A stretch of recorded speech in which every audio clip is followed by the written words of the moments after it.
In today's video, I share 5 tips on how we can improve our relationship with time.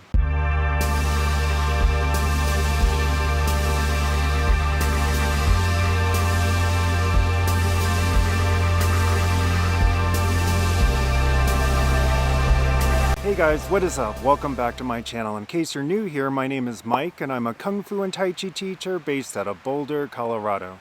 On this channel, I share inspiration and strategies each week around topics such as personal growth, self-care, and mindfulness to help you live a more masterful life that is both intentional and fulfilling. So if you're new here, please consider subscribing. Many of us, including myself, can sometimes feel like we have a very antagonistic relationship with time. We often feel like there's not enough of it, that there's so much that we want to do each day, that we start developing a kind of scarcity mindset.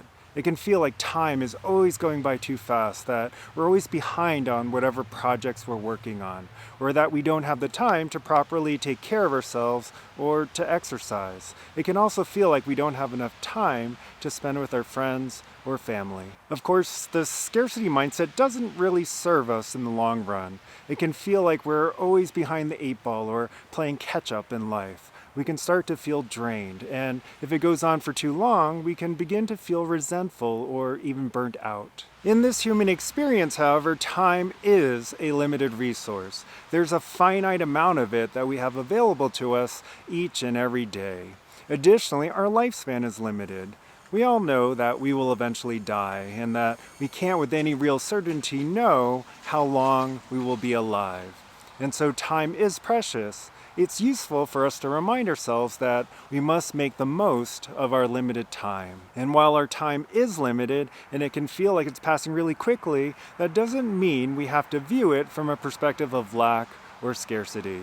In fact, if we were to view time from an objective or detached viewpoint, we actually have quite a bit of it each day. It is how wisely or unwisely that we choose to spend our time that imbues it with meaning, whether we feel like we have an abundance of time or a lack of it. An analogy I've heard of before that I like is comparing time to oxygen. There's plenty of oxygen in the air all around us, even though it is in limited amounts and therefore precious. But the key is that there's always an abundance of air and oxygen available to us. This is similar to the abundance of time that we have available to us, even though time is likewise limited and precious. Really, it comes down to how we choose to spend this abundance of time that we have available to us. How we choose to spend our time determines how we end up experiencing it, and by extension, how we experience life itself. We have more than enough time to create amazing experiences in our lives. It just depends on how wise we are with it.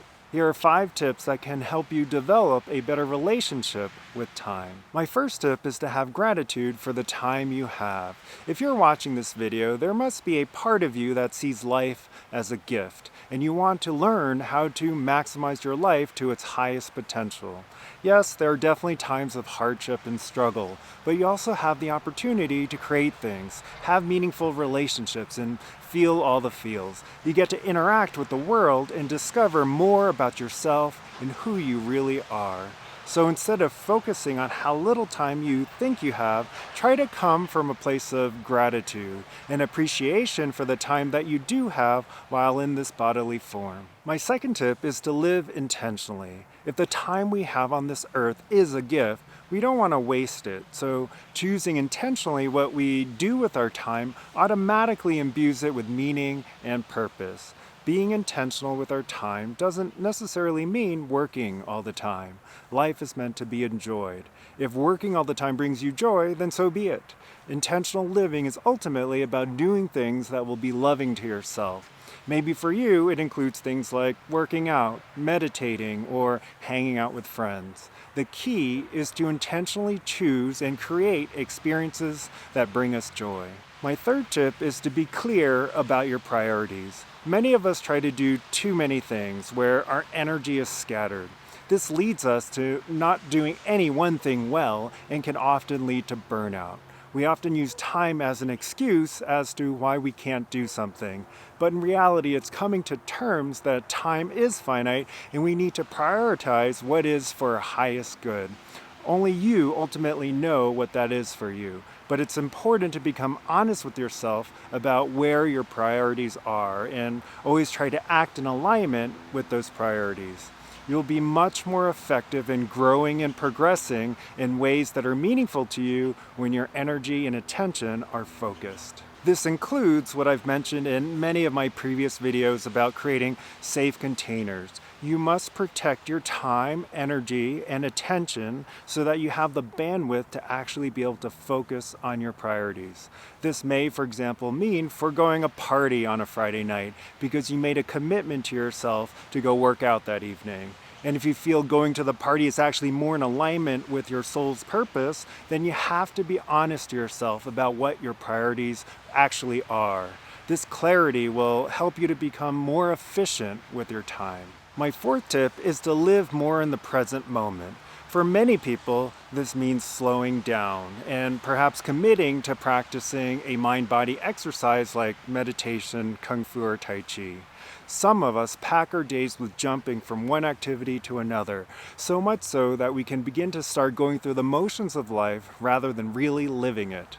We can go on autopilot or just end up reacting from one thing to the next thing without any deeper awareness. This often manifests itself as boredom or anxiety. Awareness is key to being able to be fully present and truly appreciate all that we are putting our time and energy into. For those of us who experience time as going faster and faster, often because we try to do more because we are so fixated on not having enough time, slowing down is probably the easiest way to start getting connected with the now.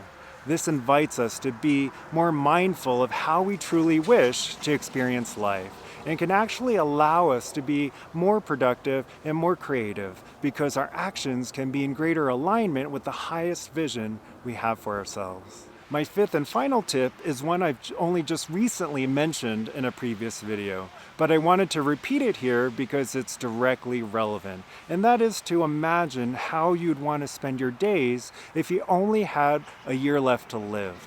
Yes, perhaps this is a little bit morbid, but it really gets to the heart of our relationship with time. This helps us to gain greater clarity about what an intentional life would look like for us. I really don't enjoy contemplating death, but it can be truly helpful to put into perspective what is meaningful to us and what kind of impact or legacy we wish to leave before we go.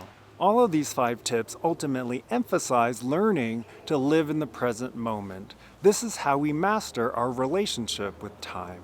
We often spend so much time and energy revisiting the past or projecting into a hypothetical future that we lose the vibrancy and aliveness of a peaceful and joyful life.